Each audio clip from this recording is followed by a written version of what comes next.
हम लोग last class में कंजर्वेटिव और नॉन कंजर्वेटिव फोर्सेस पढ़ रहे थे, है ना। हम यस लोगों ने सर। उस टॉपिक को काफ़ी डिटेल में अच्छे से कवर कर लिया था। मैंने सिर्फ आपको एक डायरेक्ट मेथड जो होता है कि कौन सा फोर्स कंजर्वेटिव है कौन सा फोर्स नॉन कंजर्वेटिव है, ये कैसे निकालते हैं, इसका डायरेक्ट मेथड मैंने आपको नहीं सिखाया। और अ, बाकी मैंने इसमें कंजर्वेटिव फोर्स के बारे में सब कुछ आपको बता दिया, ठीक है। ओके बेटा। Okay sir. अच्छा, यस सर। मुझे एक बात बताओ, जब मैंने आपको डिफरेंशिएशन बताया था तो क्या मैंने आपको पार्शियल डिफरेंशिएशन बताया था कि नहीं बताया था? क्योंकि उसकी जरूरत पड़ने वाली है। पार्शियल पार्शियल डिफरेंशिएशन बताया था ना मैंने, जहाँ तक मुझे याद है। हाँ, फिर भी एक बार थोड़ा सा जो लोग भूल चुके हैं उनके लिए एकदम मेरे को 2 मिनट चाहिए रिवाइज करने के लिए। नहीं करा है? चलो ठीक है, तो 5 मिनट लगेंगे। डिफिकल्ट पार्ट नहीं है, बहुत सिंपल सा पार्ट है। क्या होता है पार्शियल डिफरेंशिएशन? मान लेते हैं मेरे पास कोई फंक्शन है, लेट्स से पी, कोई क्वांटिटी है पी जो एक्स और वाई दोनों पे डिपेंड करती है। So P is a function of both x and Y. Okay, मैं इसका रेट ऑफ चेंज निकालना चाहता हूं विद रिस्पेक्ट टू एक्स, और इसका रेट ऑफ चेंज मैं निकालना चाहता हूं with respect to Y as well. Okay, so उसके लिए हमारे पास जो टेक्निक है उसका नाम है पार्शियल डिफरेंशिएशन। क्या नाम है? Partial differentiation. ठीक है बेटा। तो कैसे काम करता है ये?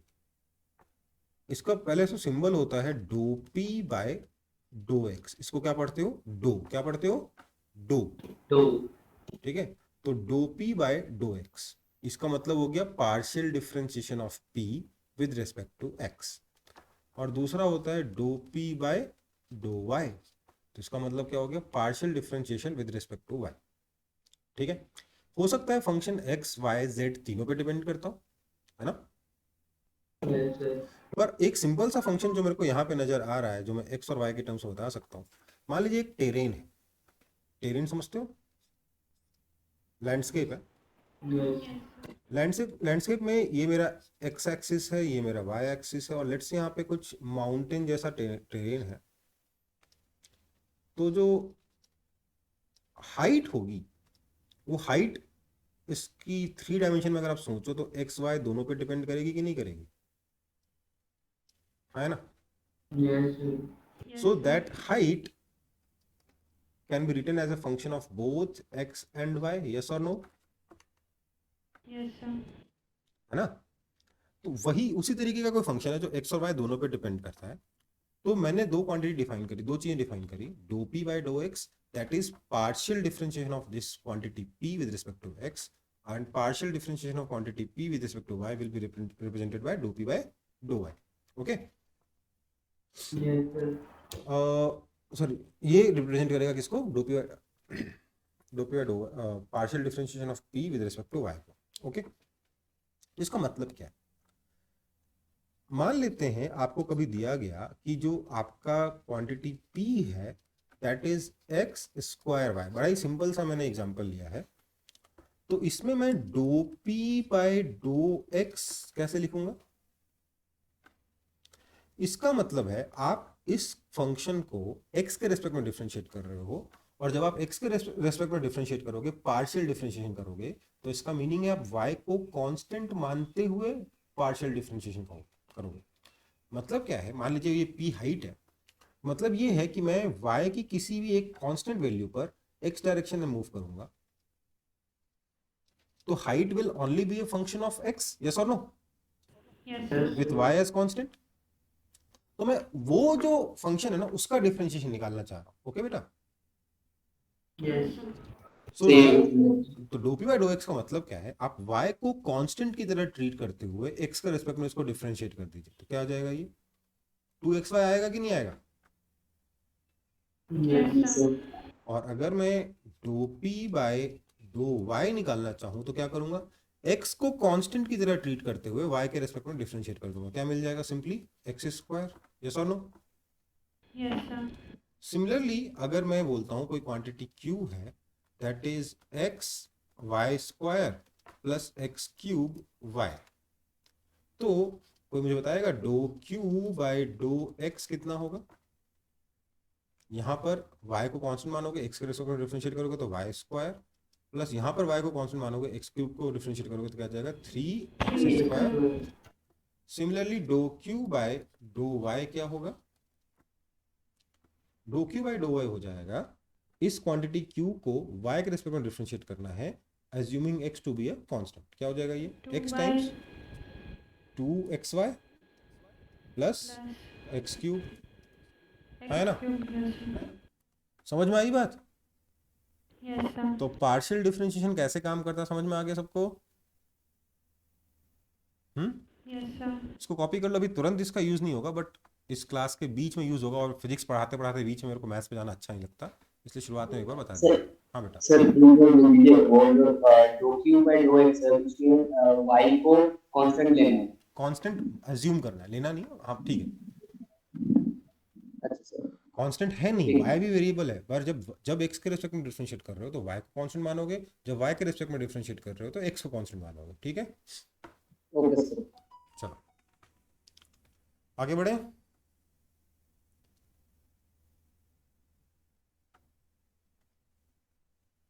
Yes sir. Yes, sir. ठीक, तो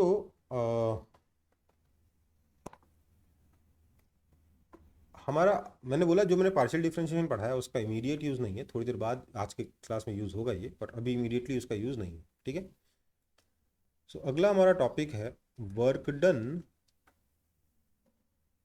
by area under the force versus displacement graph.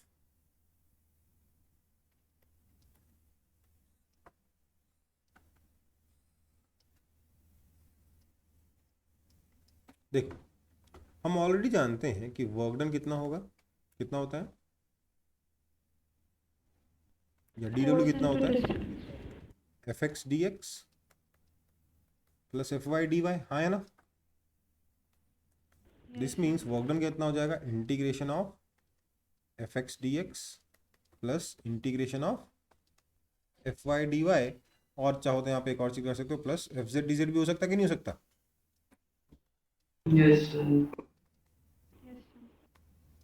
तो बेसिकली इसी को कह रहा है कि भैया आप एक काम करो, एफ एक्स वर्सेज एक्स का ग्राफ बनाओ। लेट से ये ग्राफ आता है, x1 से लेकर x2 तक ये वाला एरिया निकालो। Let's call this area A1। फिर आप fy वर्सेस y का ग्राफ बनाओ। लेट्स से ये ग्राफ आता है,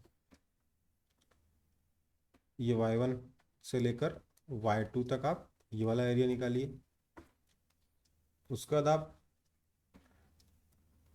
fz वर्सेस z का ग्राफ बनाइए, हो सकता है fz कांस्टेंट हो। इसमें आप z1 से लेकर z2 तक ये वाला एरिया निकालिए। इस एरिया को कहिए A2, इस एरिया को कहिए A3। तो आपका जो वर्क डन आएगा total, that will be equal to A1 plus A2 plus A3। Obviously A1 A2 A3 कोई भी नेगेटिव पॉजिटिव हो सकता है। ओके बेटा, Yes. समझ में आ गई बात, है ना? Yes, sir. Yes sir. So ये हमारा वर्क डन निकला using force versus displacement graph. फटाफट कॉपी कर लो इसको।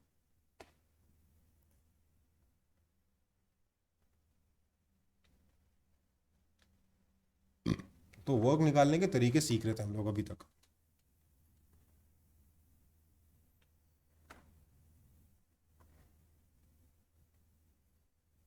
ये कौन सा वर्क होगा, जब पार्टिकल x1 y1 z1 से x2 y2 z2 तक मूव करेगा, उसका वर्क होगा। ओके बेटा? Okay, sir. अच्छा मुझे एक चीज बताओ, छोटी सी बात है, अगर यहां पर z2 होता और यहां पर z1 होता तो क्या करते? तो ये वाला एरिया अगर आप फिजिकली निकाल रहे हो ना तो उस एरिया को नेगेटिव लोगे, क्योंकि लिमिट आपकी Z1 से Z2 लगेगी ना, Z2 से Z1 Yes, लगेगी sir. तो एरिया A3 पॉजिटिव होगा, मतलब जो भी एरिया आएगा वही लोगे। पर अगर Z1 राइट में है और Z2 लेफ्ट में है तो जो भी आपका ये एरिया फिजिकली आप निकाल रहे हो, मान लीजिए ज्योमेट्री से आप निकाल रहे हो, उस एरिया का आप नेगेटिव लोगे। ठीक है बेटा, Okay, sir. Yes, sir. पर इसको मैं यहाँ मेंशन नहीं कर रहा हूँ, ये आपको समझ में आएगा तब जब आप मैथ्स में पढ़ोगे एरिया अंडर मैथ्स में जब प्रॉपरली आप 2 चैप्टर पढ़ लोगे ना, इंटीग्रेशन विद इन लिमिट्स और एरिया अंडर द ग्राफ, तब आपको ज़्यादा अच्छे से ये वाला पोर्शन समझ में आएगा जो मैंने अभी आपको बताया। ठीक है, आगे बढ़े। Yes, sir.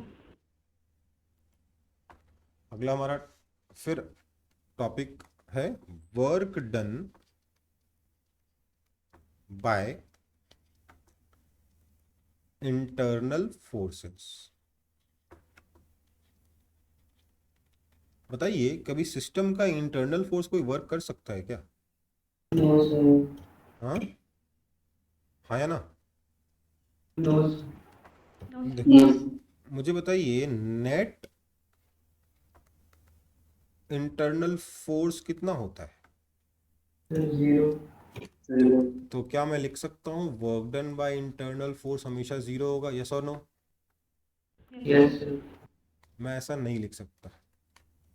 क्यों नहीं लिख सकता समझिए, उसके लिए मैं सिंपलेस्ट एग्जांपल लूंगा। देखो, अगर एक केस में ही गलत प्रूफ कर दिया तो गलत हो गया ना, हाँ या ना? Yes, sir. Yes, sir. देखो, ये मेरे पास एक ऑब्जेक्ट है ए और ये दूसरा ऑब्जेक्ट है बी। मैंने सिर्फ 2 पार्टिकल सिस्टम लिया, सिंपलेस्ट सिस्टम लिया। ये दोनों एक दूसरे के ऊपर अट्रैक्टिव फोर्स लगाते हैं F1 और -F1 वेक्टर। ओके, है ना? Yes, sir. नाउ क्या होगा समझिए,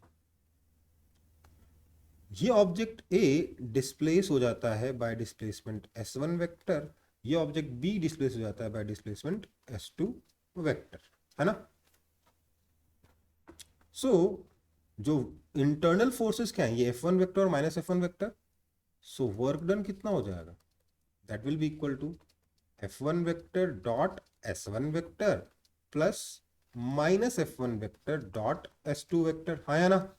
Yes, sir. That is equal to F1 vector dot S1 vector minus S2 vector, right? Right or Yes. wrong? Yes, Yes, sir. sir. Which means if S1 vector dot S2 minus S1 vector S2 vector ये 0 है अगर, तब तो work done 0 होगा ही होगा, है ना? Yes, sir. Else 0 हो भी सकता है, नहीं भी हो सकता, डिपेंडिंग ऑन कि ये जो वैल्यू आ रही है ये F1 वेक्टर के परपेंडिकुलर है या नहीं है ना?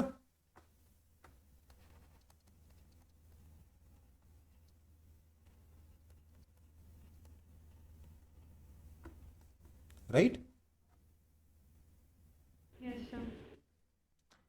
तो मतलब क्या है, अगर दोनों का डिस्प्लेसमेंट इक्वल है उस केस में तो वर्क डन 0 होगा इंटरनल फोर्स के द्वारा। पर अगर दोनों का डिस्प्लेसमेंट इक्वल नहीं है तो वर्क डन 0 होना जरूरी नहीं है। ओके, सो मैं यहां पर एक इसी बात को जो मैंने अभी हिंदी में बोला उसको थोड़ा टेक्निकल लैंग्वेज में बोल रहा हूं, इंग्लिश में भी नहीं, थोड़ा टेक्निकल है, ज्यादा टेक्निकल भी नहीं है। Internal forces can do work if configuration of system changes, आया ना? सिस्टम क्या होता है पहले बात कर चुके, ज्यादा दिमाग लगाने की जरूरत नहीं है ना? Yes. इंटरनल फोर्सेस वर्क कर सकते हैं कब? अगर हमारे सिस्टम का कॉन्फ़िगरेशन चेंज हो रहा है तब। ओके, सर क्यों सर? क्योंकि अगर S1 और S2 इक्वल नहीं है तो वर्क हो सकता है ना भाई। Yes sir. और अगर दोनों का डिस्प्लेसमेंट अगर अलग है तो कन्फिग्रेशन चेंज हो रहा है ना, रिलेटिव पोजीशन चेंज हो रही है ना। Yes, sir. Yes, sir. समझ में आई बात। और कन्फिग्रेशन वर्ड हमने पहले कहाँ सुना था इस पूरे चैप्टर में, बताइएगा तो जरा। Sir, potential energy. potential energy. So we are moving towards defining potential energy more precisely. Okay, Yes, sir. Copy कर लो इसको।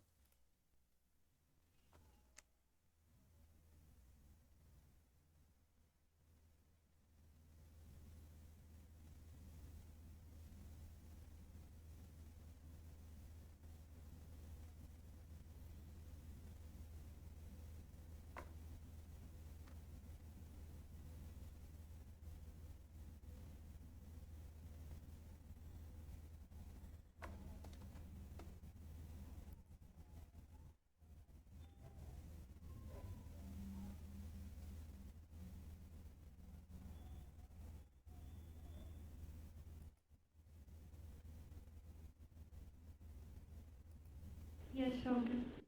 हो गया, बढ़ूं आगे।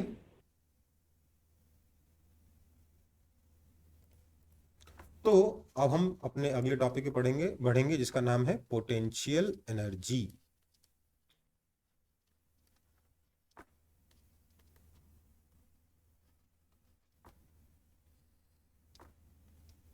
ये क्या होता है, डेफिनेशन क्या थी, energy due to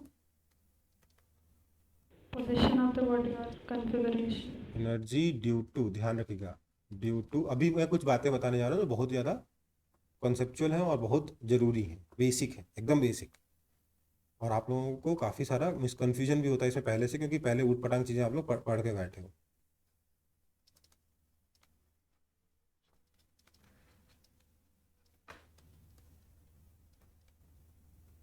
energy due to configuration of system. System के कन्फिग्रेशन में ऑलरेडी क्या हो गया, रिलेटिव पोजीशन वगैरह, ठीक है। तो एक सिस्टम के कन्फिग्रेशन की वजह से जो एनर्जी होती है उसको क्या बोलते हैं, पोटेंशियल एनर्जी बोलते हैं। और देखिए मैंने डेफिनेशन में क्या लिख दिया, सिस्टम लिख दिया। तो यहीं से हमारे कुछ बहुत ही इंपॉर्टेंट पॉइंट शुरू हो जाते हैं। Important points about potential energy. सबसे पहले क्या है, potential energy is defined for a system of particles. किसी ऑब्जेक्ट की पोटेंशियल एनर्जी नहीं होती, जो हम कहते हैं ना बचपन से, इस ऑब्जेक्ट की पोटेंशियल एनर्जी mgh है, वो गलत है, ठीक है। समझ में आई बात। Yes, sir. पोटेंशियल एनर्जी हमेशा सिस्टम की होती है। वो mgh पोटेंशियल एनर्जी किसके लिए बता दूं, वो mgh पोटेंशियल एनर्जी है आपका उस ब्लॉक प्लस अर्थ सिस्टम का। हालांकि इसमें भी मैं करेक्शंस करने जा रहा हूं धीरे धीरे करके, कोडिंग ऑन है ना, हाँ। इसमें भी मैं धीरे धीरे करके करेक्शंस करने वाला हूं और रिफाइन करने वाला हूं इस चीज को।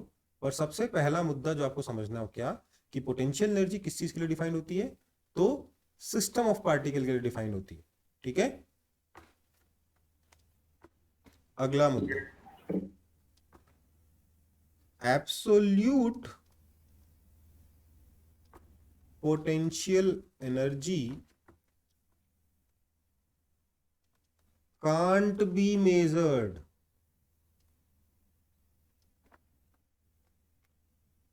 एब्सोल्यूट पोटेंशियल एनर्जी मेजर नहीं कर सकते। क्या कर सकते हैं sir, we can only measure change in potential energy. हम सिर्फ पोटेंशियल एनर्जी में चेंज को मेजर कर सकते हैं, एब्सोल्यूट पोटेंशियल एनर्जी को मेजर नहीं कर सकते। ओके, समझ में आई बात। अगला पॉइंट बेसिकली नया पॉइंट नहीं है, बट वो पिछले पॉइंट के का ही एक सब पॉइंट मान सकते हो। क्योंकि हम एब्सोल्यूट पोटेंशियल एनर्जी मेजर नहीं कर सकते, सिर्फ change in potential energy measure कर सकते हैं, इसीलिए that is why we need a reference level, जहां पे हम पोटेंशियल एनर्जी को जीरो मानते हैं, है ना। Yes, sir. और सबसे पहला जो मैंने बोला क्या है, potential energy is defined for a system of particles. System of particle के लिए कैसे डिफाइंड है, तो आते हैं हम लोग मैथमेटिकल डेफिनेशन पर। पोटेंशियल एनर्जी की मैथमेटिकल डेफिनेशन क्या है?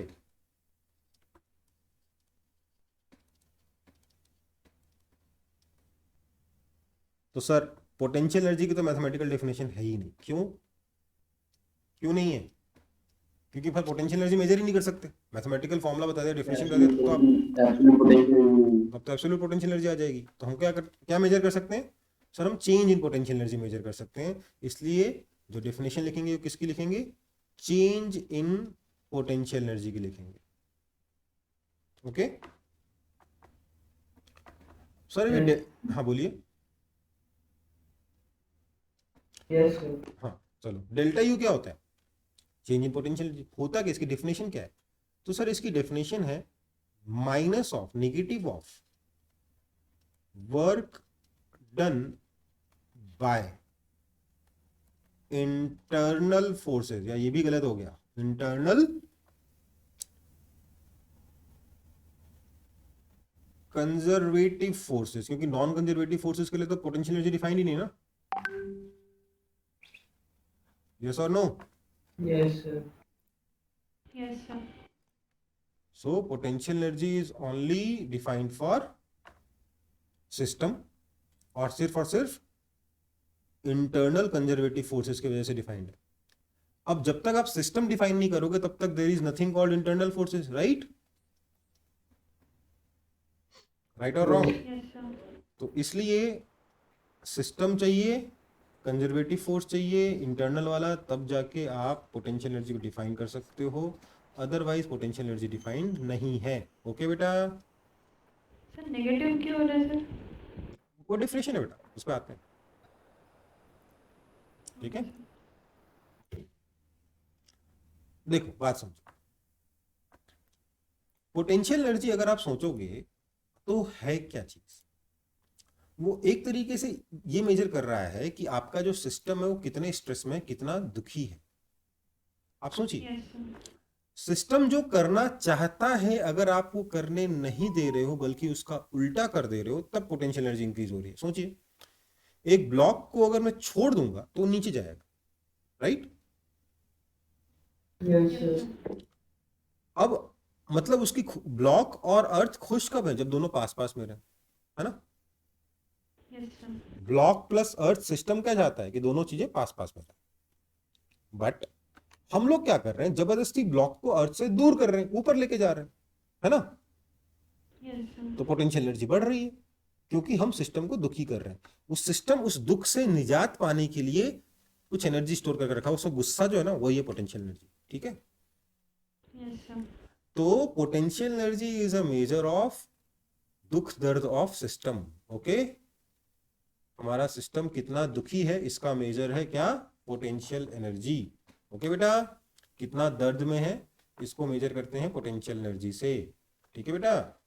Yes, sir. Yes, अब sir. पोटेंशियल एनर्जी से क्या करते हैं इंसान? वर्क, सॉरी, एनर्जी से क्या होता है? वर्क होता है ना। सिस्टम अगर ज्यादा दुखी होगा तो ज्यादा वर्क करने को तैयार होगा ना, खुश होने के लिए। Yes, sir. तो बस उसी चीज का मेजरमेंट है पोटेंशियल एनर्जी। ठीक है, ओके। Yes, sir. तो अब पोटेंशियल एनर्जी के हमको दो एग्जांपल पता है, कौन कौन से? ग्रेविटेशनल पोटेंशियल एनर्जी और स्प्रिंग पोटेंशियल एनर्जी। और भी होते हैं पर अभी हमको दो ही पता है। ठीक है, तो एक बार इन दोनों को समझ लेते हैं भैया इस डेफिनेशन से कैसे आ रहा है। ठीक है बेटा, Okay, sir.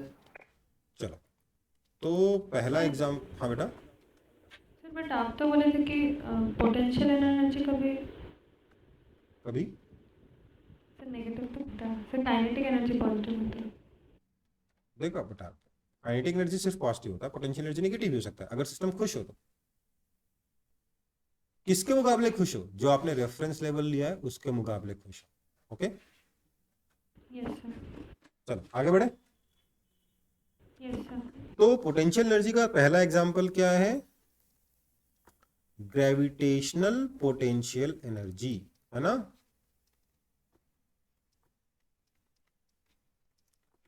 तो देखो ये हमारा अर्थ है, हमारा प्यारा अर्थ है। यहां पर मेरे पास एक छोटा सा ब्लॉक था मास m का, इस ब्लॉक को मैं ऊपर ले गया, टक टक टक टक। हमें मानना है कि जो हाइट है ये अर्थ के रेडियस के कंपैरिजन में बहुत छोटी है, सच दैट स्मॉल जी आपका कांस्टेंट है। ओके बेटा, तो हाइट h से मैं इसको यूं ले गया, या यूं कहना चाहिए कि ओरिजिनली ये हाइट h1 पे था, फाइनली ये हाइट h2 पे आ गया। ओके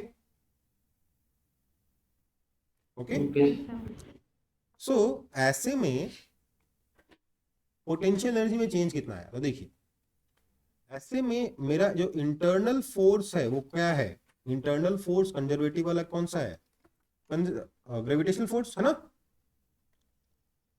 आप बोलोगे सर कैसे, क्योंकि मैंने सिस्टम लिया है, क्या, earth plus this object of mass m। Okay, तो जो भी ग्रेविटेशनल फोर्स लगेगा वो क्या होगा, इंटरनल फोर्स होगा।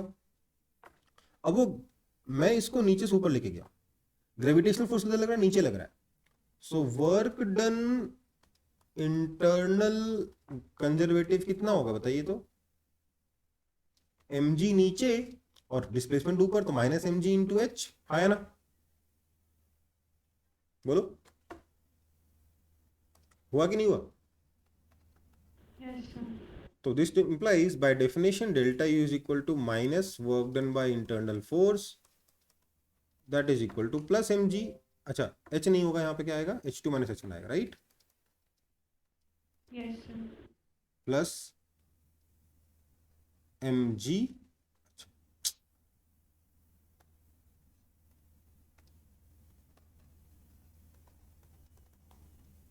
है ना, ये चेंज इन पोटेंशियल एनर्जी आया। नाउ इफ, अच्छा इसका मतलब क्या हुआ, डेल्टा यू का मतलब क्या हो गया, पोटेंशियल एनर्जी एट, सर आपका स्क्रीन बिजी हो रही है। एक मिनट रुको, ठीक हो जाएगा। इसका मतलब हो गया, ठीक हो गया,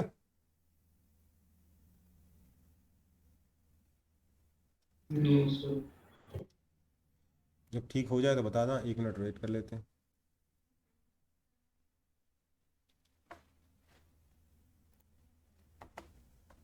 ज्वाइन करो। चलो, तो मैं ये कह रहा हूं कि डेल्टा यू क्या है, यहां की पोटेंशियल एनर्जी माइनस यहां की potential energy, that is u2 minus u1, yes और नो।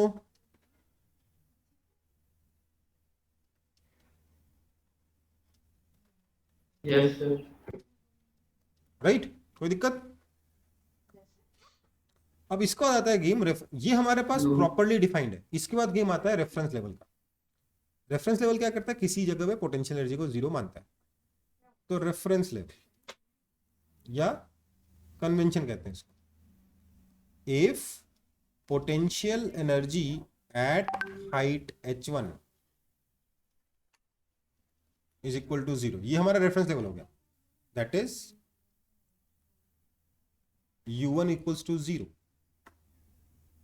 तो हम क्या बोलेंगे, this means u2 minus zero is equal to mg into h2 minus h1 को मैंने क्या बोल दिया, h बोल दिया, क्योंकि वो रेफरेंस लेवल से हाइट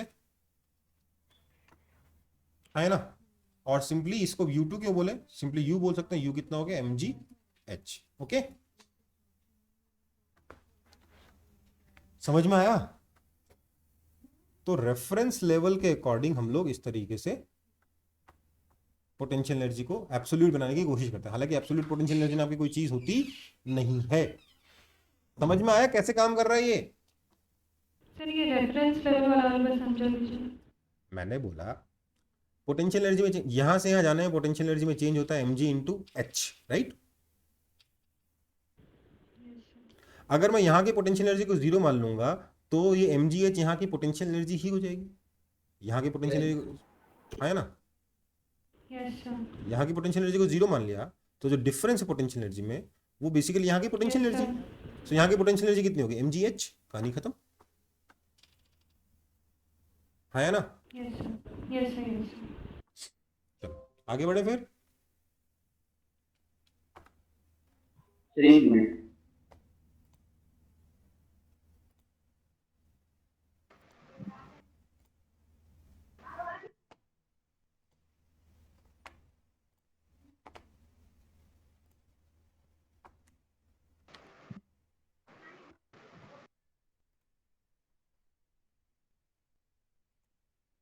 यस सर, ओके। चलो 3 minutes.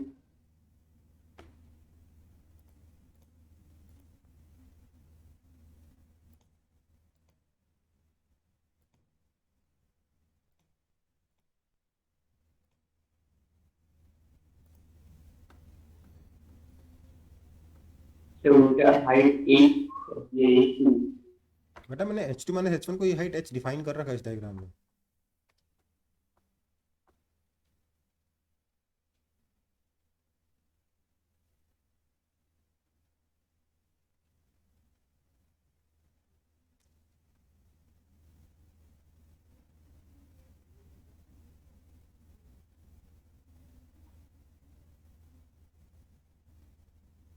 ओके.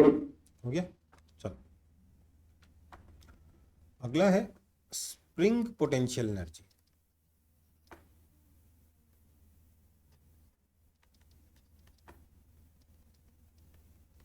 पोटेंशियल एनर्जी का एग्जांपल चल रहा है ना, एक ग्रेविटेशन हो गया, एक स्प्रिंग हो गया। तो स्प्रिंग की पोटेंशियल एनर्जी के बारे में सोचिए।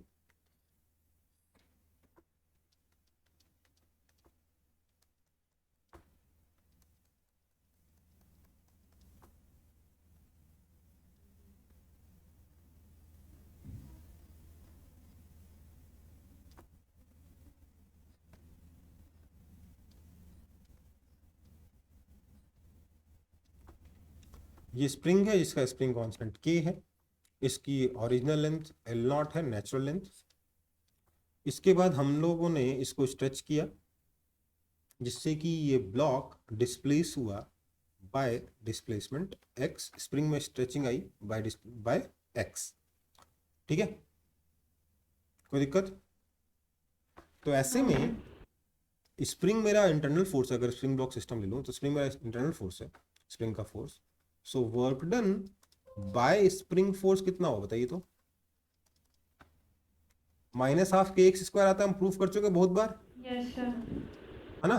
क्यों sir, F is equal to -kx, work done is equal to F dx का integration that is equal to -12 kx², right. अगर हम 0 से लेकर x तक लेके जाए तो, right. Yes sir. So work done bye spring कितना है, -12 kx²। This means change in potential energy is equal to minus times work done by spring, या internal energy, internal force, that is equal to half k x². Now at natural length,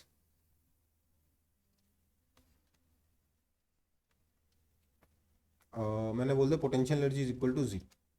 अच्छा ये थोड़ा सा एक step बाद का बात है। दिस इंप्लाइज, यहां से क्या है, मुझे क्या मिला, मुझे u minus u not is equal to half k x², right. Yes sir. At x is equal to 0, u not is equal to 0, मेरा ये अजम्पशन है या रेफरेंस पॉइंट है, okay. Yes, sir. So this means u is equal to simply half k x², yes or no? Yes sir. हो गया proof, spring की potential energy half के x² होती है। तो वर्क कर रहा है कि नहीं कर रहा वो सिस्टम, वो तरीका, पोटेंशियल एनर्जी की डेफिनेशन।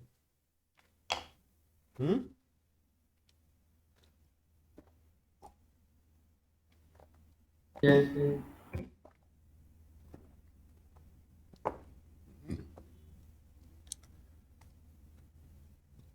तो ध्यान दीजिएगा, अगर आप अपने सिस्टम के अंदर स्प्रिंग को इंक्लूड करते हो तब तो ये हाफ के x² पोटेंशियल एनर्जी लेके चलोगे, नहीं तो आप हाफ के स्प्रिंग के द्वारा वर्क डन को कंसीडर करके क्वेश्चन सॉल्व करोगे। कैसे आता है वो आगे चल के बढ़े पता चलेगा, ठीक है। बढ़ूं आगे। Yes sir. तो हमारा So wait,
हो गया।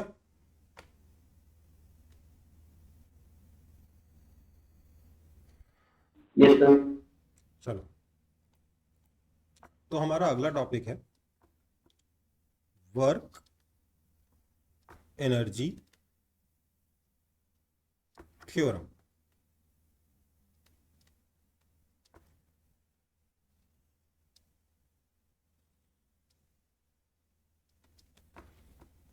ठीक है,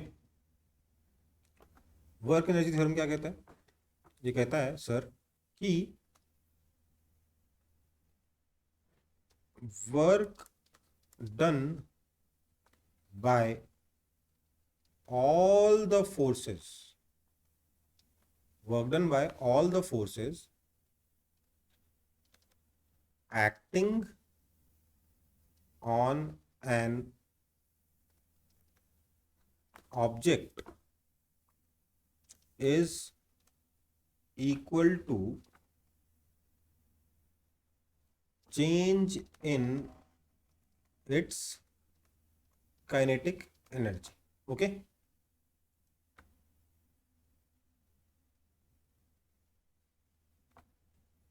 ठीक है बेटा। Yes, sir. देखो, सारे फोर्सेस मिलके एक ऑब्जेक्ट पे जो वर्क करेंगे वो उसकी काइनेटिक एनर्जी में चेंज के बराबर होगा। ध्यान दीजिएगा बेटा, ये थ्योरम है, प्रूफ नहीं है, सॉरी थ्योरम है, लॉ नहीं है, क्योंकि ये डिराइव होता है। इनफैक्ट डिराइव पता है कैसे होता है? हम लोगों ने सारे फोर्सेस के द्वारा वर्क डन जो होगा एक ऑब्जेक्ट पे उसको कैलकुलेट किया, ठीक है, जो चीज आई उसको हमने चेंज इन काइनेटिक एनर्जी बोल दिया, काइनेटिक एनर्जी को डिफाइन इसके बाद किया, ठीक है, समझ में आई बात? मतलब work done by all forces है तो मतलब चेंज इन काइनेटिक एनर्जी है। हाँ, ठीक है, प्रूफ कर दें? सर थ्योरम और लॉ में डिफरेंस क्या है सर? बट लॉ का कोई मतलब लॉ डायरेक्ट नेचर का होता है, ठीक है, और थ्योरम हम लोग मैथ से डिराइव करते हैं। थ्योरम को हम प्रूव कर सकते हैं, ठीक है, लॉ को प्रूव नहीं कर सकते, क्योंकि लॉ लॉ है, भगवान ने बना के दे दिया, ठीक है। Sir, कैसे निकल सर न्यूटन का लॉ बनता है? फोर्स इक्वल टू एम है तो वो भी तो लॉ ही है। हाँ, तो डिराइव कहाँ होता है वो? डिराइव होता है क्या? कहाँ से डिराइव होता है बताइए तो। ये डिराइव नहीं होता है पर मतलब न्यूटन को कहीं से तो मिला होगा ना। वो एक्सपेरिमेंटली डिटरमाइन होता है, ठीक है। Yes sir. डिराइव कर मैथमेटिकली डिराइव होने में और एक्सपेरिमेंटली डिटरमाइन करने में फर्क है, राइट? चलो प्रूव करते हैं। प्रूफ करने के लिए मैं पहले पहले लूंगा constant net force, case one है ये। चलो,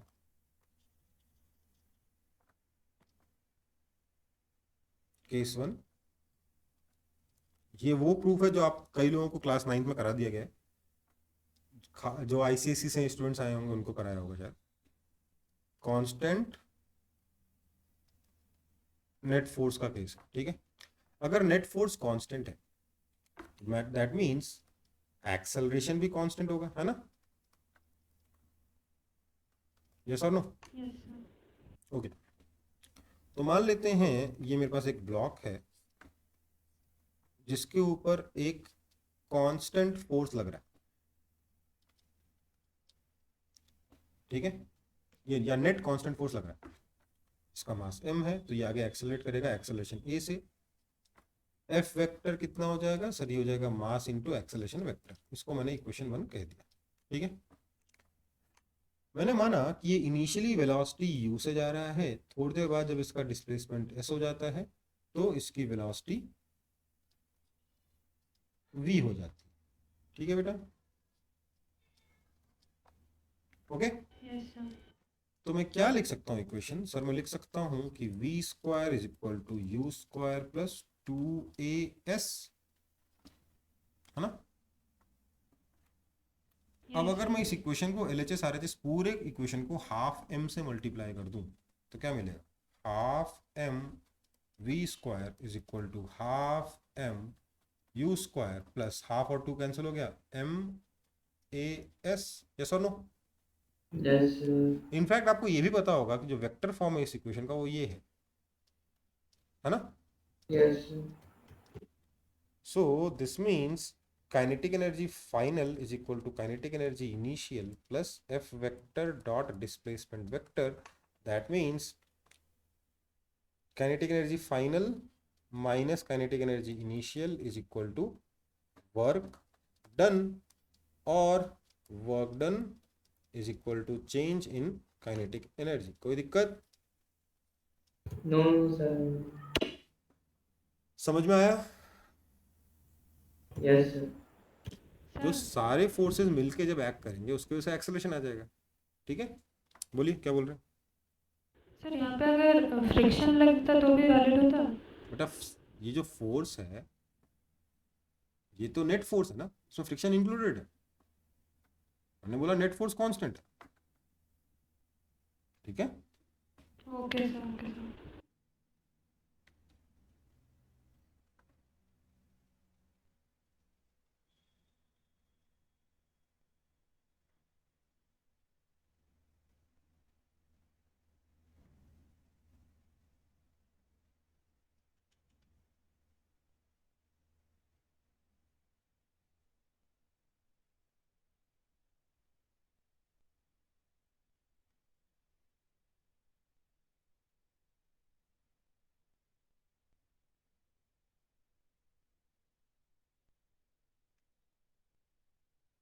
Sir, okay. हो गया, चलो इसी को मैं वेरिएबल फोर्स के केस में सॉल्व करता हूं। Case 2 variable force, variable net force, कोई फर्क नहीं पड़ेगा। क्या बोलेंगे हम, बोलेंगे जो भी नेट फोर्स होगा दैट इज सर इक्वल, एक बार पीछे वाला भी बताइए। पहले बोला करो बेटा।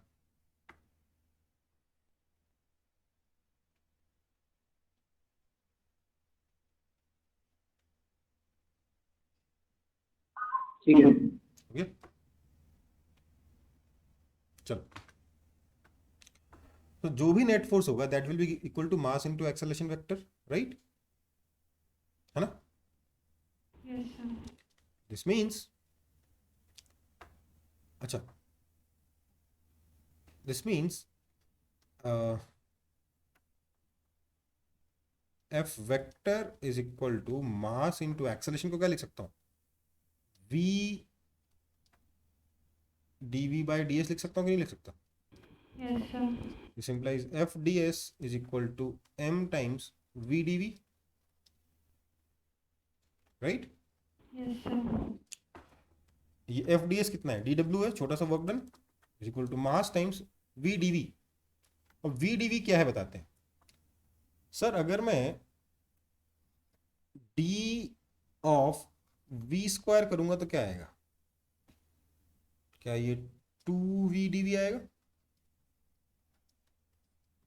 है ना। Yes sir. समझ में आ रहा है कैसे हुआ ये, dv स्क्वायर बाई dv कितना Yes, होगा, sir. 2v, dv उधर लेके जाओ, तो v dv क्या है, dv स्क्वायर बाई 2, है ना। Yes sir. तो this is m times dv square by 2, which means D W is equal to half times, अब m तो कांस्टेंट है, so d times d of M V square, क्योंकि जो constant वो differential के अंदर बाहर जा सकता है ना। Yes, sir. तो यस सर। इसको अगर मैं इंटीग्रेट करता हूं तो क्या मिलेगा,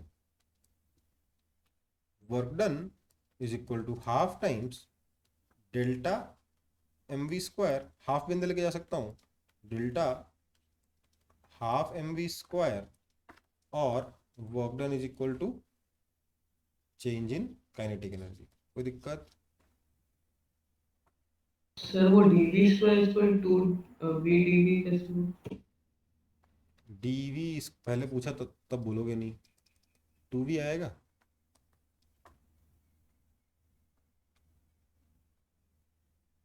Yes, sir. अगर नहीं समझ में आ रहा है कोई बात नहीं है, उसको ऐसे ही रहने दो, फिर दोनों तरफ इंटीग्रेट करोगे तो वीडीवी का integration automatically v square delta v square 2 आएगा कि नहीं आएगा? Yes, sir. ठीक है।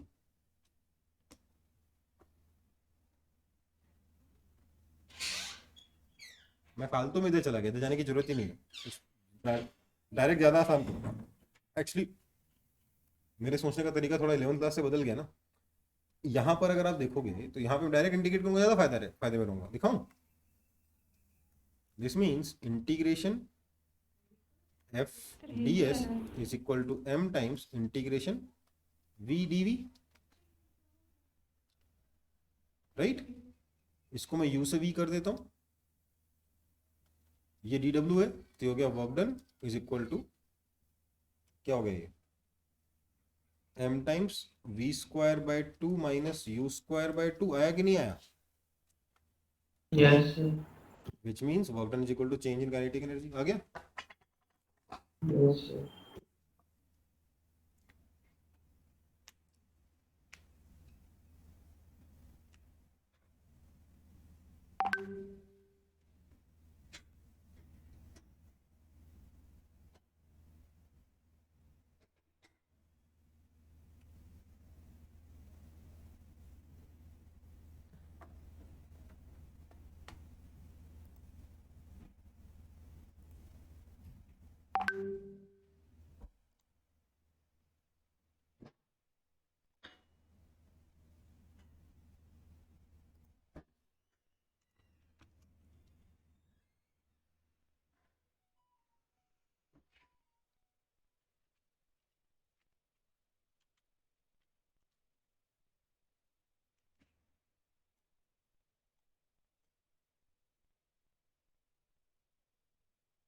Sir, हो गया. ठीक है। Yes sir. तो आपने वेरिएबल नेट फोर्स में भी वर्क एनर्जी थ्योरम को प्रूफ कर डाला है ना। तो वर्क एनर्जी थ्योरम क्या कहती है कि नेट फोर्स जो भी होगा that will be equal to change in kinetic energy. Okay बेटा? Yes. चलो फिर आगे बढ़ते हैं, बोलते हैं work energy theorem for a system. अगर मैं किसी सिस्टम के बारे में बात करूं, ऑब्जेक्ट के लिए तो सिंपल है, सारे के सारे फोर्सेस के द्वारा वर्क डन निकाल लो, that will be equal to change in kinetic energy. Okay, पर अगर सिस्टम है हमारे पास, सिस्टम ऑफ पार्टिकल्स है, तो क्या होगा? वही होगा, work done by all the forces is equal to change in kinetic energy of system. क्योंकि अगर एक ऑब्जेक्ट के लिए ट्रू है तो कलेक्शन ऑफ ऑब्जेक्ट के लिए भी ट्रू है ना। Yes, sir. लेकिन इसको हम आगे और बोल सकते हैं, work done by all the forces में दो तरीके के फोर्सेस हैं। कौन कौन से? Work done by external force plus work done by internal force, right? Yes, sir. Which means yes sir. Work done by external force plus, अब work done by internal भी दो तरीके के, कौन कौन से? Internal conservative and work done by internal non conservative, है ना। That means work done by external force plus work done by internal non conservative force is equal to change in kinetic energy minus work done by internal conservative force, आया ना? इसको RHS में ले जाऊंगा और कुछ नहीं, ठीक है? Yes. Now this is change in potential energy, है ना? By definition of potential energy, work done by external force plus work done by internal non-conservative force is equal to change in kinetic energy plus change in potential energy. Okay बेटा, yes sir. कोई दिक्कत?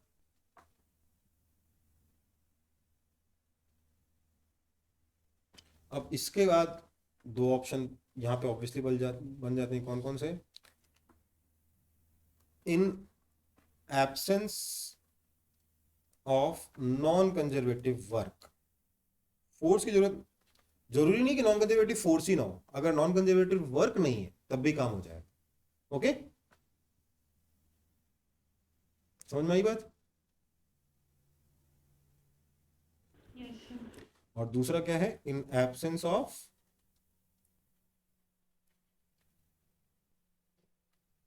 External work. ठीक है, क्या होगा इन दोनों cases में? अगर नॉन कंजर्वेटिव वर्क जीरो है, फ्रिक्शन है बट फ्रिक्शन वर्क नहीं कर रहा, क्या दिक्कत है? नॉर्मल है बट नॉर्मल वर्क नहीं कर रहा, कोई दिक्कत नहीं, ठीक है? तो अगर कोई नॉन कंजर्वेटिव वर्क नहीं है तो क्या हो जाएगा हमारे पास? Work done by external force is equal to change in kinetic energy plus change in potential energy. Okay, simple. और अगर कोई एक्सटर्नल फोर्स वर्क नहीं कर रहा है तो work done by internal non conservative work is equal to change in kinetic energy plus change in potential energy. Obviously आपको सारे थोड़ा ना याद रखने, सब अलग अलग कैसे, ऊपर वाले हैं। हाँ, सब अलग अलग कैसे थोड़ा ना याद रखोगे?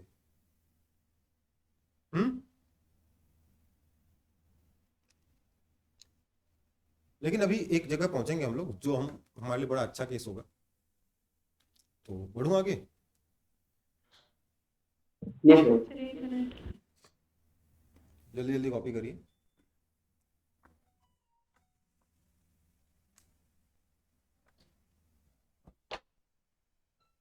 Yes sir, okay. एक मिनट। हाँ ठीक है।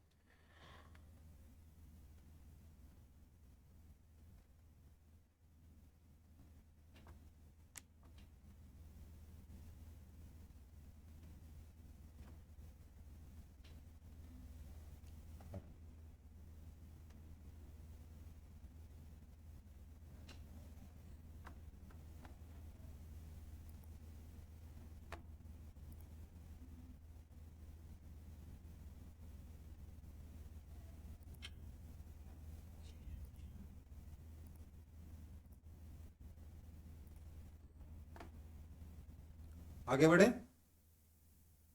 यस। तो देखिए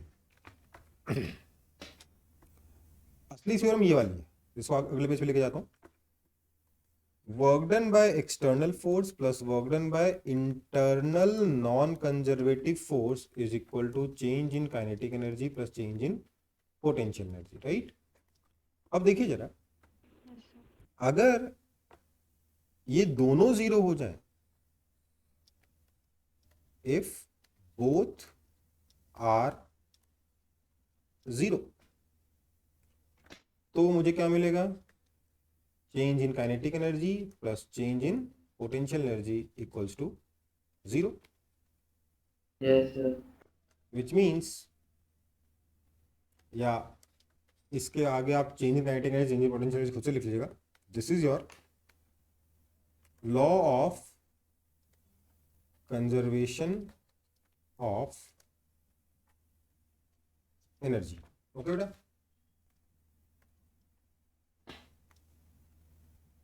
मैकेनिकल एनर्जी, ठीक है? कोई दिक्कत? अगर एक्सटर्नल वर्क ना हो और internal non conservative force work ना करे, मतलब फ्रिक्शन वगैरह वर्क ना करें, टेंशन नॉर्मल का वर्क नेट जीरो हो, और एक्सटर्नल फोर्सेस भी कोई वर्क नहीं कर रहे हो, तो net change in kinetic energy plus change in potential energy zero हो जाएगा। आप चाहे तो इसको के फाइनल माइनस के इनिशियल, इसको के you final minus you initial करेंगे तो जब रीअरेंज करेंगे तो you will get law of conservation of energy. Yes और नो? Yes, sir. सर ये कौन सा केस में होगा ऐसा, बोथ आर जीरो? जब एक्सटर्नल फोर्स कोई वर्क नहीं कर रहा होगा और इंटरनल नॉन कंजर्वेटिव फोर्स भी कोई वर्क नहीं कर रहा होगा। वही तो आपको डिटरमाइन करना है, वही तो आपका काम है क्वेश्चन में। ठीक है, ओके सर। कि कहाँ पे law of conservation of energy लगा पाएंगे, कहाँ पे नहीं लगा पाएंगे। ठीक है, तो इसमें एक बहुत बढ़िया तरीका होता है, हम इसको तो परमानेंट जीरो कर सकते हैं हम by the choice of system. If system equals to universe, देखो मैं घुमा घुमा के इसलिए लिख रहा हूं ना क्योंकि इन स्टेटमेंट्स पे जबरदस्ती के क्वेश्चन आ जाते हैं, फोकट के नंबर होते हैं। और कई बार क्या है कि पार्शियली करेक्ट स्टेटमेंट पूछ लेते हैं, उसमें भी नंबर आपको सही मार्क करना पड़ता है। ठीक है, तो आपको प्रॉपरली पता होगा, मालूम होगा कि इन चारों में से कोई भी स्टेटमेंट पूरा करेक्ट नहीं है, तो जो पार्शियली करेक्ट है उसको टिक कर देते हैं। ठीक है, समझ में आई बात? तो अगर मैं सिस्टम यूनिवर्स को ले लूं तो दैट मीन्स एफ एक्सटर्नल कितना हो जाएगा? जीरो, है ना? Yes, sir. कोई एक्सटर्नल फोर्स है ही नहीं, work done by external force कितना हो जाएगा? जीरो हमेशा, क्योंकि कोई एक्सटर्नल फोर्स है ही नहीं, right? Yes, sir. Gravitational force? Universe को सिस्टम ले लिया, अर्थ आ गया उसके अंदर, है ना? अरे भैया ग्रेविटेशनल पोटेंशियल एनर्जी लिखते हो ना, तो ऑलरेडी हम अक्सर उसको इंटरनल फोर्स ले लेते हैं, आपको पता भी नहीं चलता। Okay, okay sir. So work done by external force zero है। सो मतलब क्या है? This will mean that all we need to worry about is, अब इंटरनल एक्सटर्नल का तो सिस्टम ही बात ही नहीं बची ना। जैसे मैंने इनवर्स को सिस्टम ले लिया तो सारे फोर्स तो इंटरनल ही है, तो सिंपली लिखो work done by non conservative force is equal to change in kinetic energy plus change in potential energy. और ऐसे में अगर आपका नॉन कंजर्वेटिव फोर्स का वर्क जीरो हो जाए तो simply change in kinetic energy plus change in potential energy zero हो जाएगा। कोई दिक्कत है? No, sir. No sir. Copy कर लो। ये जो नॉन कंजर्वेटिव वर्क जो है ना बेटा, ये भी एनर्जी की फॉर्म में ही कन्वर्ट होता है। फ्रिक्शन जो वर्क करता है वो साउंड और हीट की फॉर्म में कन्वर्ट होता है, पर वो एनर्जी हमारे लिए वेस्ट है, हम उसका यूज नहीं कर पाते, है ना? Yes sir. Yes, sir.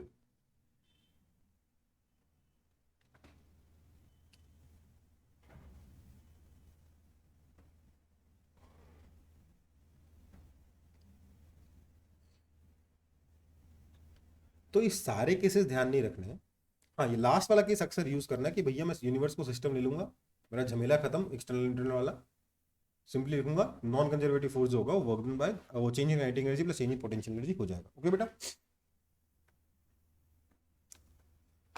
अब एक सिंपल सा एग्जांपल ले लेते हैं जो हम ऑलरेडी सॉल्व कर चुके हैं, उसमें थोड़ा सा फ्रिक्शन डाल दें। ठीक है, बढ़ूं आगे? Yes sir.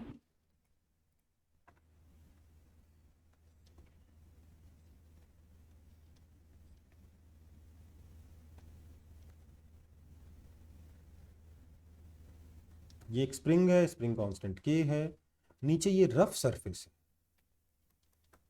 जो सरफेस है ना रिजिड तो है पर रफ है, यहाँ का कोएफिशिएंट ऑफ फ्रिक्शन म्यू है। यहाँ पर एक ब्लॉक है जो इस स्प्रिंग से ओरिजिनली L डिस्टेंस की दूरी पर है। ठीक है, ब्लॉक का मास m है, पूछा है कि इसको इनिशियल वेलोसिटी कितनी दी जाए,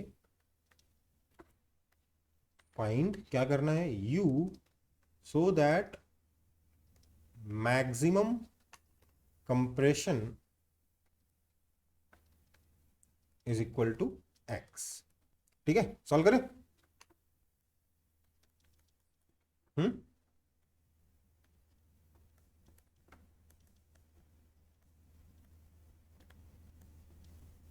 मेथड 1, मेथड 1 में मैंने सिस्टम ले लिया है ब्लॉक। किसको ले लिया है? ब्लॉक को ले लिया। ठीक है बेटा, मैं सिर्फ Okay. ब्लॉक Yes, मैं sir. सिर्फ ब्लॉक के बारे में बात कर रहा हूँ। तो क्या लिखूंगा? Work done by all the forces equal to change in kinetic energy, है ना। दिस इंप्लाइज कौन कौन से फोर्स वर्क कर रहे हैं सर? इसको पर लग रहा है नीचे की तरफ mg, ऊपर की तरफ नॉर्मल, पीछे की तरफ फ्रिक्शन, और आगे जाके इस पे स्प्रिंग का फोर्स भी लगेगा, है ना। तो देखो mg और नॉर्मल तो कोई वर्क करेंगे नहीं, क्योंकि डिस्प्लेसमेंट उनके परपेंडिकुलर डायरेक्शन में। वर्क कौन करेगा? फ्रिक्शन और स्प्रिंग, है ना। Yes, sir. Yes. तो वर्क डन बाय स्प्रिंग कितना होगा? Sorry, work done by friction कितना होगा? Minus mu mg into L. Yes और नो? Yes, sir. नहीं। Yes, sir. समझ में आया? समझ में आया कि नहीं? Yes, sir. आगे बढ़े. Sir, yes, sir. Extension. Compression में तो होगा एक्स। ओके, क्योंकि मैं यहां से मैक्सिमम कंप्रेशन तक के बारे में बात करूं, मुझे मैक्सिमम कंप्रेशन में इंटरेस्ट है ना। मैक्सिमम कंप्रेशन पे खास बात क्या होगी? वहां पे वेलोसिटी जीरो हो जाएगी। ओके, सो माइनस, ये तो हो गया वर्क डन बाय फ्रिक्शन। और भी तो कोई वर्क कर रहा था? स्प्रिंग खुद वर्क कर रहा था। स्प्रिंग कितना वर्क करेगा? इनिशियली अगर नेचुरल लेंथ पे है तो वर्क कितना हो जाएगा? माइनस हाफ के एक्स स्क्वायर होगा कि नहीं होगा? ये तो अपन बार बार निकाल चुके हैं। Yes, sir. That is equal to change in kinetic energy, final kinetic energy zero minus initial kinetic energy half M U square. Yes और no?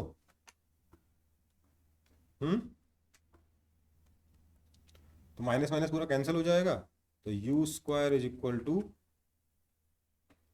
2 mu G L plus X plus K by M X square, है ना।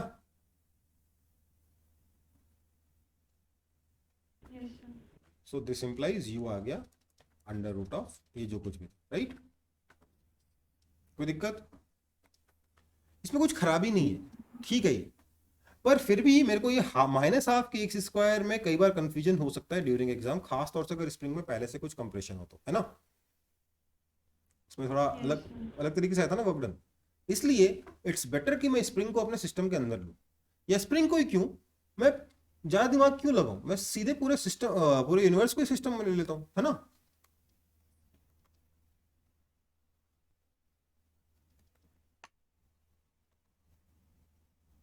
ठीक है, तो अब मैं क्या बोलूंगा? सर अगर सिस्टम ही यूनिवर्स है तो एक्सटर्नल फोर्स तो बचा नहीं, बचा क्या? सिर्फ और सिर्फ नॉन कंजर्वेटिव फोर्सेस बचे। Change in kinetic energy plus change in potential energy लिखेंगे बस, है ना। This Yes. मीन्स अब नॉन कंजर्वेटिव फोर्स कौन सा है? फ्रिक्शन वर्क करे, नॉर्मल तो वर्क करने करेगा नहीं, फ्रिक्शन वर्क करेगा। कितना वर्क करेगा? Minus mu M G into L, है ना, प्लस एक्स आएगा ना भाई। Yes, sir. Yes. Is equal to change in kinetic energy कितना है sir? Final zero minus initial half M U square plus change in potential energy कितना है sir? Gravitation कोई वर्क नहीं कर रहा, हाइट चेंज नहीं हो रही, तो ग्रेविटेशनल पोटेंशियल एनर्जी में कोई फर्क नहीं पड़ेगा।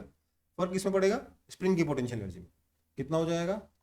फाइनल सर हाफ के एक्स स्क्वायर हो जाएगा, इनिशियल जीरो था इसलिए उसको लिखने का कोई मतलब ही नहीं है। So this means U is equal to मिल जाएगा, मुझे मिलेगा कि नहीं मिलेगा? Yes, sir. Yes, sir. ठीक है ना, कि दिक्कत है इसमें? No, sir. तो एक क्वेश्चन याद है जिसमें इंक्लाइंड प्लेन पे रिगड़ता हुआ ब्लॉक आया था और स्प्रिंग को दबाया था? Yes, Yes, sir. sir. वो क्वेश्चन होमवर्क है, अज्यूम कर लेना वहां पे कोएफिशिएंट ऑफ फ्रिक्शन म्यू है, ठीक है। ओके, ट्राई कर लोगे? सर वहाँ पे क्या सिर्फ mg साइन ही था? वो आप समझिए, दोनों तरीके से करना है। सिर्फ ब्लॉक को सिस्टम लेके भी करोगे और यूनिवर्स को सिस्टम लेके भी करोगे, तब जाके कॉन्सेप्ट खुल जाएगा, ठीक है। आगे बढ़ूं? सर एक मिनट। चलो फिर करो कॉपी। Yes sir. एक मिनट रुको।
ठीक है,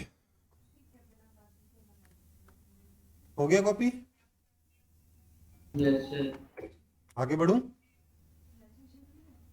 यस सर। चलो फिर पोटेंशियल एनर्जी का काम हो गया, सॉरी ये क्या नाम है, ये अपना वर्क एनर्जी थ्योरम भी हो गया। ठीक है, एक एग्जांपल और कर लेते हैं। देखो अब थ्योरी वाइज कुछ बचा नहीं है चैप्टर में। एक छोटा सा टॉपिक और है जो बाद में देखेंगे, जो इस क्वेश्चन के बाद देखेंगे। बाकी थ्योरी वाइज कुछ खास बचा नहीं है चैप्टर में। सिर्फ अब वैरायटी ऑफ क्वेश्चंस है। मैंने आपको कई तरीके के क्वेश्चंस पहले ही करा दिए थे, तो अब उतने तरीके के क्वेश्चंस नहीं कराऊंगा, है ना। जनरली वो सारे क्वेश्चंस मैं अब कराता था, पर मैंने देखा उस दिन क्लास में टाइम बचा हुआ था, तो मैंने उसी दिन सारे क्वेश्चंस करा दिए।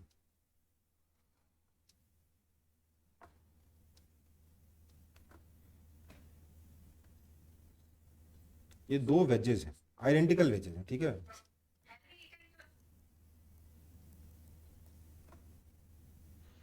स्मूथ वेजेस हैं, 45 degree, 45 degree, mass capital M, और क्या है, हमारे पास एक रॉड है जो यहां ऐसे रखा हुआ है।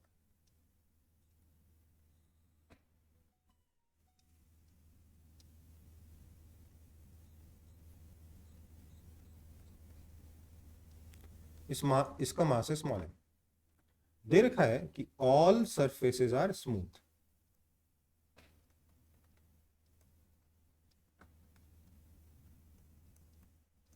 ठीक है, कहीं कोई फ्रिक्शन नहीं, मतलब ना तो वेज और फ्लोर के बीच में, ना इस वेज और फ्लोर के बीच में, ना ही वेजेस और रॉड के बीच में कोई फ्रिक्शन है। ठीक है बेटा, okay sir. Find final velocity of wages. आपको गिवन है कि ये जो हाइट है ना, ये हाइट h है। ओके, सॉल्व करिए।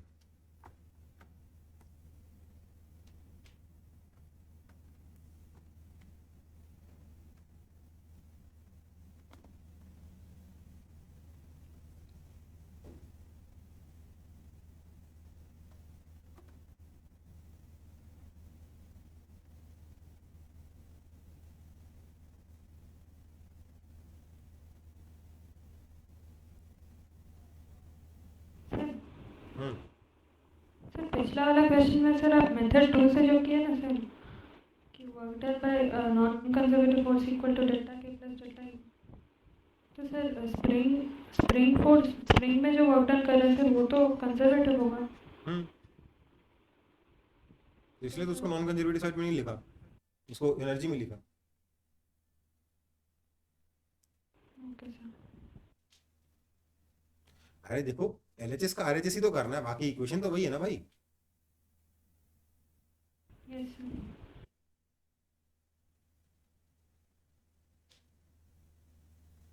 तो यहाँ पे हम लोग कोई फोर्स लगा रहे हैं बस? नहीं, हमने बस खुला छोड़ दिया, कहीं कोई फ्रिक्शन नहीं, कहीं कोई और फोर्स नहीं है। ग्रेविटी है ऑब्वियसली।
हो गया?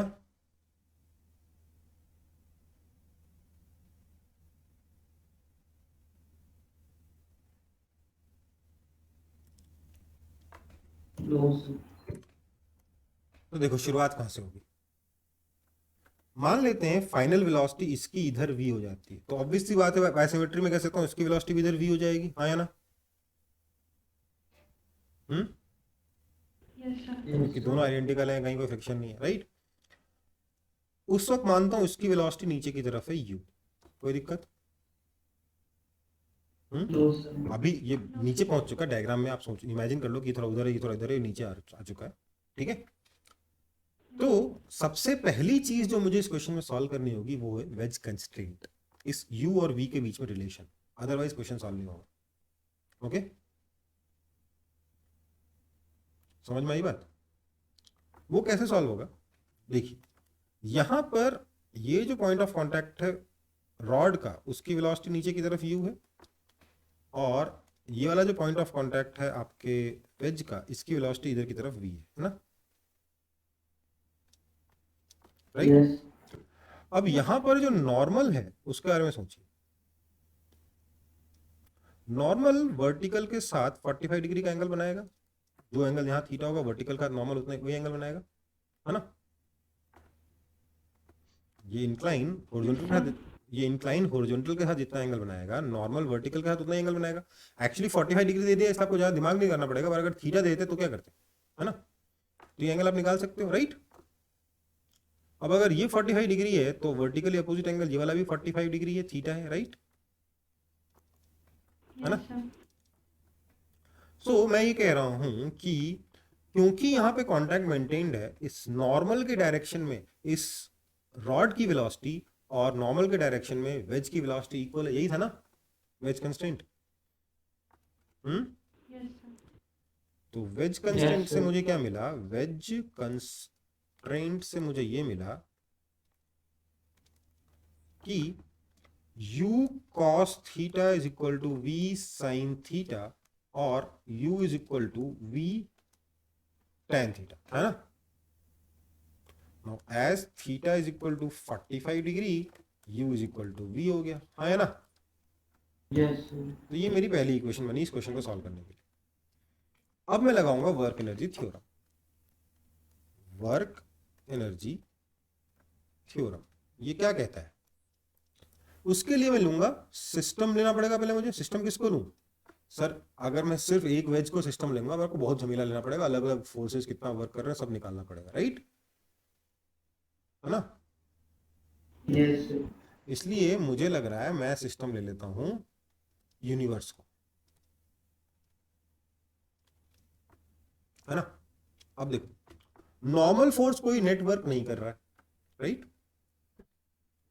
फ्रिक्शन है ही नहीं, कोई नॉन कंजर्वेटिव वर्क है ही नहीं।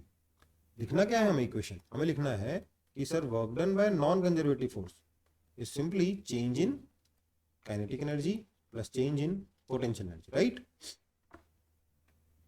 आया ना? आया ना? Yes This sir. means थोड़ा एक्सप्लेन कर दीजिए। अरे, ये तो वर्क एनर्जी थ्योरम है ना यार यूनिवर्स के लिए। Yes. नॉन कंजर्वेटिव क्यों बोल रहा था? भाई यूनिवर्स की वर्क एनर्जी थ्योरम के स्टेटमेंट यही है यार, है ना? Okay sir. क्योंकि एक्सटर्नल फोर्स जीरो है। Yes yes. So this means अब नॉन कंजर्वेटिव फोर्स क्योंकि कोई वर्क कर ही नहीं रहा, फ्रिक्शन वगैरह कोई है ही नहीं, तो क्या हो जाएगा? Zero is equal to change in kinetic energy. Initial kinetic energy zero है, तो क्या हो जाएगा? ये half M V square plus half M V square plus half small M U square minus zero, है ना? Plus change in potential energy. देखो इनका हाइट चेंज हुआ नहीं है, स्प्रिंग है नहीं, ग्रेविटेशनल पोटेंशियल एनर्जी सिर्फ और सिर्फ स्मॉल एम का चेंज हुआ है, यस और no? Yes sir. Final potential energy कितनी? जीरो। इनिशियल कितनी है? M G small H, right? So this means यहां से एम जी एच को मैं एल एच एस में ले आता हूं, तो M G H is equal to half, क्योंकि वी और यू इक्वल है, 2m plus small m into v square, right? Twice mgh upon 2 capital M plus small m का रूट। ओके, समझ में आया? मैंने यहां पर ग्राउंड लेवल पे पोटेंशियल एनर्जी को 0 माना है। ठीक है बेटा?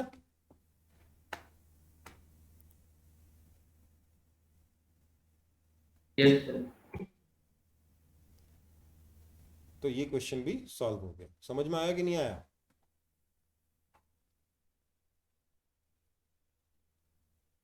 मेन इसमें प्रॉब्लम अगर है कुछ है तो वेज कंस्टेंट लगा कर ये u is equal to V निकालना है। ये निकल गया। अब वो भी अगर थीटा 45 डिग्री की जगह कुछ और है तो वो निकालना पड़ सकता है। तो ये इक्वेशन निकालना ही मेन इसमें क्वेश्चन है, बाकी सब बढ़िया।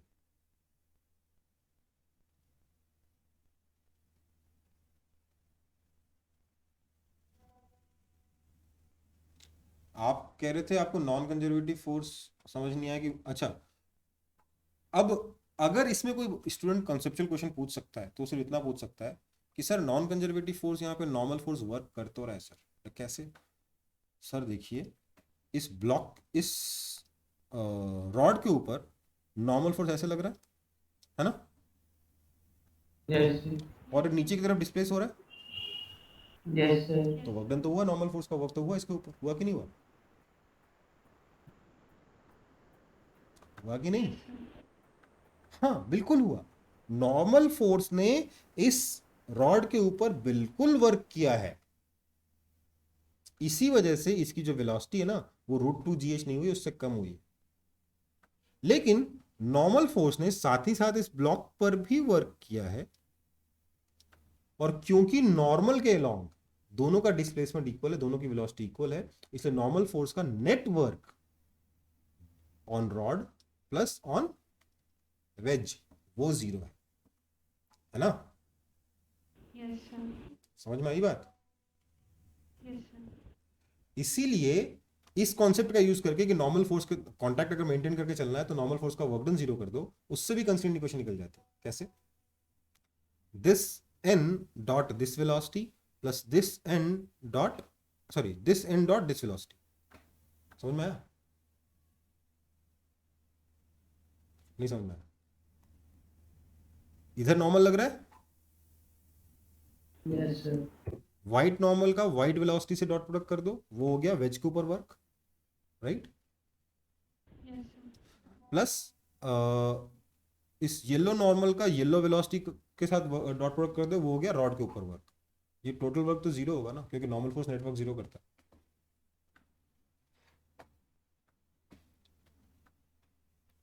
ओके,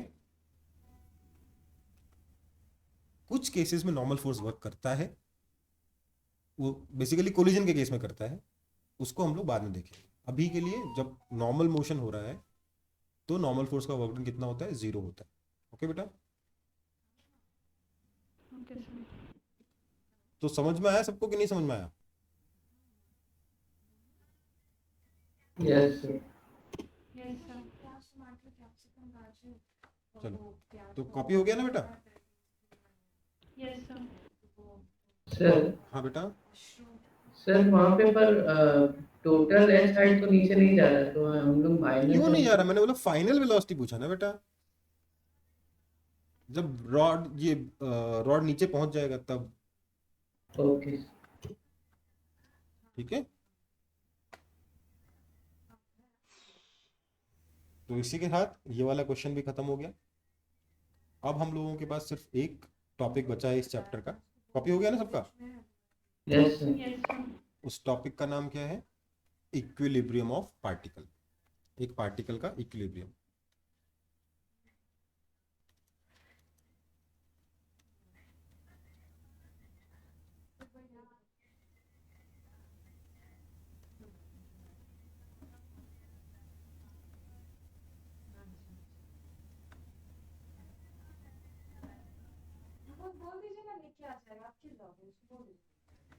चलो, इक्विलिब्रियम ऑफ पार्टिकल, पार्टिकल का इक्विलिब्रियम कैसे करेंगे देखेंगे। देखो समझो बात को, इक्विलिब्रियम क्या होता है अपन ऑलरेडी जानते हैं ना, क्या होता है बेटा इक्विलिब्रियम, हम जानते हैं, आपने शायद नोट ना किया पर हम ऑलरेडी पढ़ चुके हैं इसको। सर जिसमें सारे नेट फोर्स 0। हाँ, इक्विलिब्रियम वाले क्वेश्चन सॉल्व किए थे ना हम लोगों ने न्यूटन लॉज ऑफ मोशन में। Yes sir. क्या डेफिनेशन थी, नेट फोर्स कितना होना चाहिए पार्टिकल के ऊपर, 0 होना चाहिए, राइट। यस लेकिन इक्विलिब्रियम के भी टाइप्स होते हैं,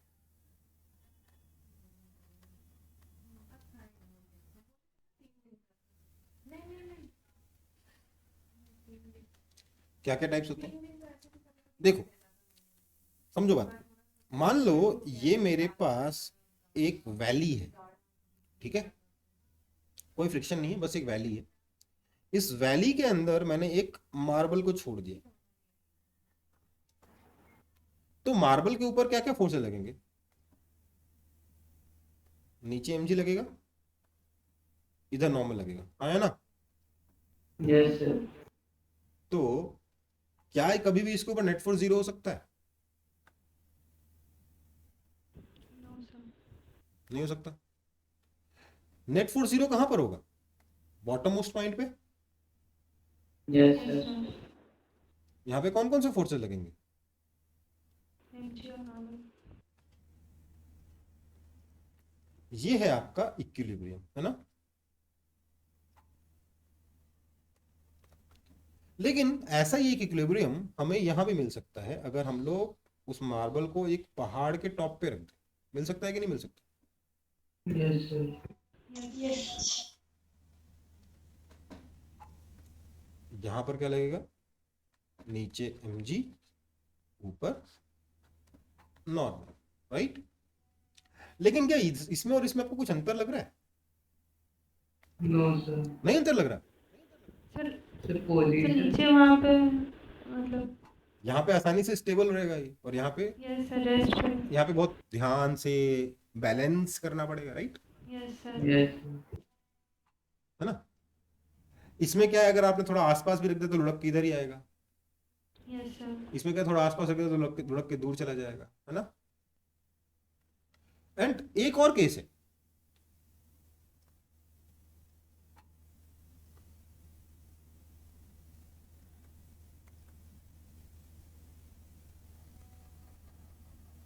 एकदम हॉरिजॉन्टल फ्लोर है, इसके ऊपर अगर आप उसी मार्बल को रख दोगे तो अभी भी mg नीचे लगेगा, नॉर्मल ऊपर लगेगा, नॉर्मल mg को बैलेंस कर देगा, अभी भी इक्विलिब्रियम में, है ना। Yes sir. फर्क ये है इन केसेस में कि अगर आप इस केस में इक्विलिब्रियम से साइड में लेके जाते हो तो जो नेट फोर्स लगेगा mg sin थीटा वो इक्विलिब्रियम की तरफ लगेगा, राइट। Yes sir. चाहे आप लेफ्ट में लेके जाओ चाहे आप राइट में लेके जाओ, आया ना। Yes sir. ठीक है, इसमें अगर आप इसको थोड़ा सा लेफ्ट लेके गए तो जो नेट फोर्स है वो इक्विलिब्रियम से अवे लगेगा, चाहे आप लेफ्ट लेके गए चाहे आप राइट लेके गए।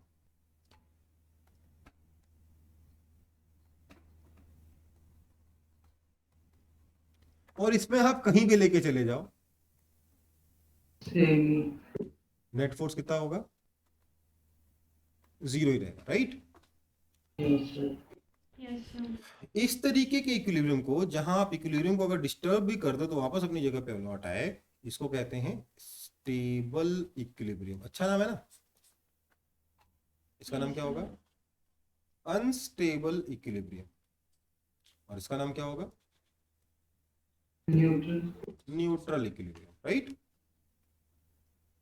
Yes sir. तो स्टेबल इक्विलिब्रियम किसको कहते हैं, डिफाइन तो करना होगा ना मैं।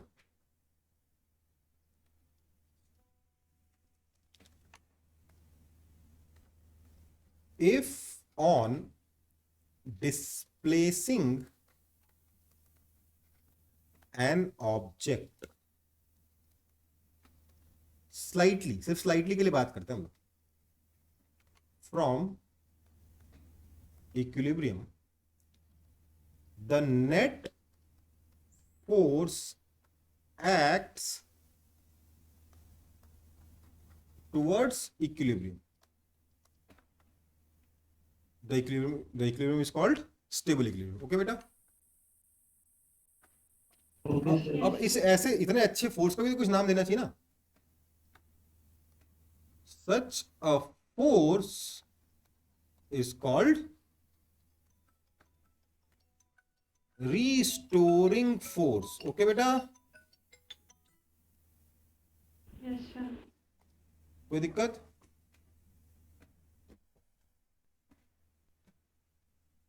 रिस्टोर करा ना इक्विलिब्रियम को, हमने इक्विलिब्रियम डिस्टर्ब कर दिया तो ये फोर्स उस इक्विलिब्रियम को रिस्टोर करने की कोशिश कर रहा है। Yes sir. तो ये कैसा फोर्स है? रिस्टोरिंग फोर्स है। और ये कैसा इक्विलिब्रियम है? तो स्टेबल इक्विलिब्रियम है। ओके बेटा, यस सर। समझ में आया? Yes sir. तो ये हमारा दो तरीके का इक्विलिब्रियम है और ये उसकी डेफिनेशन। अब देखो, स्टेबल इक्विलिब्रियम की एक और खास पहचान है, यहां पे पार्टिकल आना चाहता है, राइट? है ना? Yes sir. और यहां पे पार्टिकल मजबूरी में है, इसको मौका मिलते लुढ़क जाता है, राइट? Yes sir.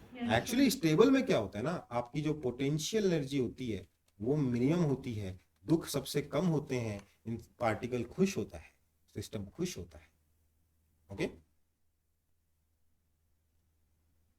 और अनस्टेबल इक्विलिब्रियम पे पोटेंशियल एनर्जी हमेशा मैक्सिमम होती है, मौका मिलते ही भाग जाता है वहां से, वहां रहना नहीं चाहता। और न्यूट्रल में क्या है? यहाँ तो सर पोटेंशियल एनर्जी कांस्टेंट ही रहती है, यहाँ पे कहीं पे भी रख दो कोई फर्क नहीं पड़ता। ठीक है? Yes sir. मिनिमम नहीं बोलना चाहिए, मिनिमा बोलना चाहिए और मैक्सिमा बोलना चाहिए। ओके? क्योंकि समझो बात को, नेक्स्ट पेज पे थोड़ा सा एक्सप्लेन करके वापस दिखा देता हूँ, कॉपी नहीं करना, नेक्स्ट पेज लिख रहा हूँ। देखो, ये मिनिमम, ये एक इक्विलिब्रियम हुआ, स्टेबल है कि अनस्टेबल है? बताइए तो। स्टेबल। स्टेबल है ना, क्योंकि यहाँ पे अगर आप कंचा रख दोगे तो वापस इधर आ जाएगा, यहाँ पे रख दोगे तो वापस इधर आ जाएगा, है ना? यस। और हो सकता है ये जो पहाड़ है ये आगे जाकर ऐसे हो जाता है, हो सकता है कि नहीं हो सकता? Yes sir. तो क्या ये मिनिमम है potential energy? No no sir. Sir. है ना? मिनिमा है। इसीलिए क्या बोला है डेफिनेशन में भी, क्या लिखा है? स्लाइटली लिखा है। ठीक है? सर बस अगल बगल का भी। अगल बगल का देखना है, दूर तक का नहीं देखना। ठीक है? यस। लोकल। लोकल। तो इक्विलिब्रियम क्या होता है समझ में आ गया? Yes sir. Sir but restoring force तो स्प्रिंग का फोर्स को भी बोलता है। हाँ, तो वो उसमें क्या होता है, नेचुरल लेंथ पे इक्विलिब्रियम रहता है ना, उससे इक्विलिब्रियम पोजीशन से लेफ्ट पे लेके जाओगे तब भी स्प्रिंग इधर लेके आ जाएगा, राइट में लेके जाओगे तब भी स्प्रिंग इधर लेके आ जाएगा। आया ना? Yes sir. भाई समझ में आया सबको कि नहीं? Yes sir. Yes sir.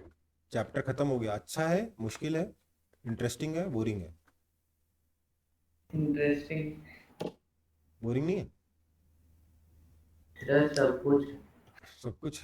चलो ठीक है, तो चैप्टर खत्म हो चुका है।